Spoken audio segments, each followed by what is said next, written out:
We are not proponents of long life. We are proponents of joyful life. And when you find yourself in joy, the longevity usually follows. We do not count the success of a life by its length. We count it by its joy. Abraham. My mother is nearing 90, but she still likes to drive. At her home, she maneuvers her sitting lawnmower around her property at least once a week, steering clear of the landscaping on her 3/4 of an acre lawn. Behind the wheel of her Pleasureway camper, she has made her way through the streets of Boston to meet me for dinner. Mom drove her camper on a trip across the U.S. a couple of summers ago with her friend Anne, who was a bit older and who recently died at age 91. They wanted to see the redwoods. The two of them weren't afraid to pull up to a campground and park for the night. I prefer to leave lawn mowing and the heavy city traffic to others. But I know that when I am my mother's age, I will be as active as she is. Mom and I are different in many ways, yet she is my role model for living fully and with a sense of joy and adventure. From her, I learned the importance of exercise and taking care of my body, so I can spend my later years doing what I like, instead of reacting to one health crisis after another.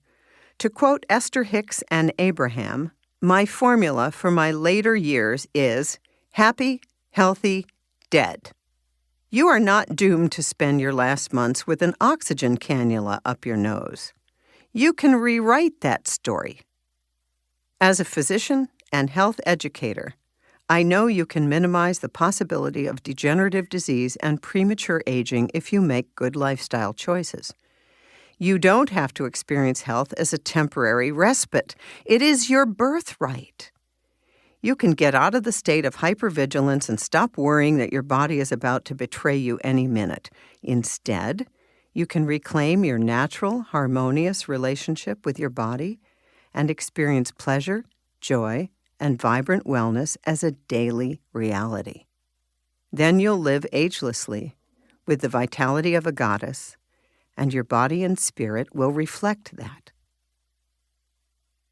Cellular aging, cellular regeneration.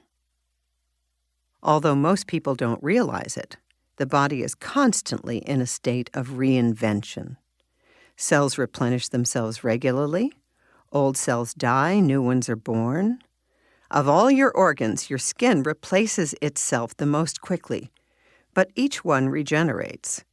You do not have the same physical body you had just a few years ago. Every cell has been replaced. In a sense, we have a shelf life. Structures on the tips of our chromosomes called telomeres, which are like wicks on sticks of dynamite, grow shorter when cells divide. When the wick gets small enough, cells no longer receive the instruction to replicate, and their death follows. However, telomeres do not have to shorten as quickly as they do. Research shows that an enzyme called telomerase repairs them and extends them slightly, which offers promise that we have the power to actually reverse aging by improving our ability to repair and lengthen our telomeres. Mindfulness meditation, exercise, and thinking differently all show promise for slowing the aging process. Studies by researchers such as Richard Davidson of the University of Wisconsin show that mindfulness practices rewire the brain, resulting in greater immunity and improved ability to manage stress and emotions. To keep listening to this audiobook, I've left you a link in the description so you can do it, at no cost thanks to Audible's 30-day free trial.